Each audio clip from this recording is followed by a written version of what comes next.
ലേക്ക് പോവുകയാണ്. അനുമോദ് മുണ്ടക്കയിലേക്കുള്ള വഴിമധ്യയാണ്, ഏതാണ്ട് 3 കിലോമീറ്ററാണ്. അനുമോദ്, അതെന്താണ് ഇപ്പോൾ ക്യാമറയിൽ കാണിക്കുന്ന ദൃശ്യം? എന്താണ്? വാഹനത്തിന്റെ ഭാഗമാണോ? ഒരു സ്കൂട്ടറാണല്ലേ? അനുമോദ്, ഈ ദുരന്ത മേഖലയിലാണോ ഉള്ളത്?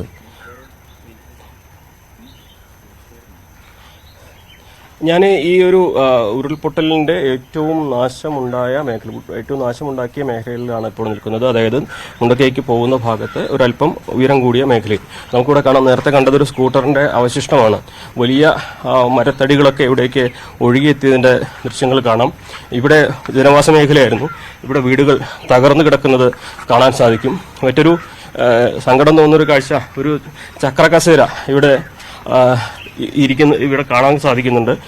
ഇതൊക്കെ ഇവിടെയൊക്കെ ഉണ്ടായിരുന്നവർ എവിടെയാണ്, ഇപ്പോൾ ജീവനോടുണ്ടോ എന്ന് പോലും അറിയാൻ കഴിയാത്ത സാഹചര്യമാണ് ഉള്ളത്. ഇവിടുന്ന് അങ്ങോട്ട് മുന്നോട്ട് നീങ്ങുമ്പോൾ ഈ റോഡിലേക്ക് വലിയ പാറക്കല്ലുകൾ മണ്ണ് വീണ് ഏകദേശം മൂടിയ അവസ്ഥയിലാണ്. അതീവ ദുഷ്കരമാണ് ഇതുവഴിയുള്ള ഇനിയുള്ള മുകളിലേക്കുള്ള സഞ്ചാരം.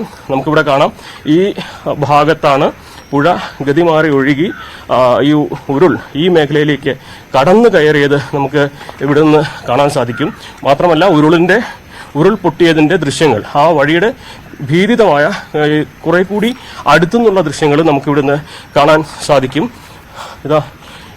ഇതൊരു റോഡായി. റോഡിലേക്കാണ് ഇത് പുഴയിൽ നിന്നും വന്നടിഞ്ഞ കല്ലും വലിയ പാറക്കല്ലുകളും വലിയ മരങ്ങളും മരത്തടികളും ഒക്കെ ഇവിടെ നിറഞ്ഞിരിക്കുകയാണ്.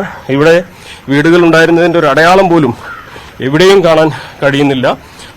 നോക്കൂ, എത്രമാത്രം വലിയ ചാലുകളാണ്, ഈ വെള്ളം പോയതിൻ്റെ ചാലുകളാണ് ഇവിടെ ഉള്ളത്.